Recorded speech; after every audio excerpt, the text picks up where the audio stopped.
Mana shu narsalarni anglaganimda shunaqangi ko'zim porlab ketganda, o'shandan beri sizga meni judayam katta hurmatim bor va Alloh sizni menga jo'natganini haqiqatdan his qilganman. Shundan beri mana kinolaringizni tahlil qilib, ko'rib, haqiqatdan olgan bilimlarimni yechib olyapman. Undan oldin men juda ham ko'p kurs sotib olganman. Shu o'zim ustimda ishlab, lekin anglamaganman kurslarni. Ko'tara olmasdi. Nima ongim ko'tara olmasdi, uxlab qolardim, charchab qolardim. Lekin sizni kinolaringizni ko'rganimda уже men pishib, yetilib, o'zim ocholmayotgan ekanman, boya qobig'imni ocholmayotgan ekanman.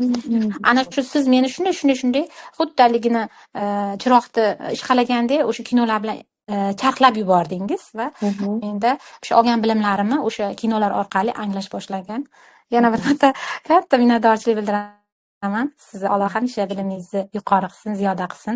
Bizni ko'zimizni ochganingiz uchun, o'zimizga anglatganingiz uchun, oynaga qarab, o'zim gapirishni o'shandan keyin o'rgandim. Ungacha ko'zimga qarolmasdim. Aybdorlik hissi kuchli bo'lganda menda.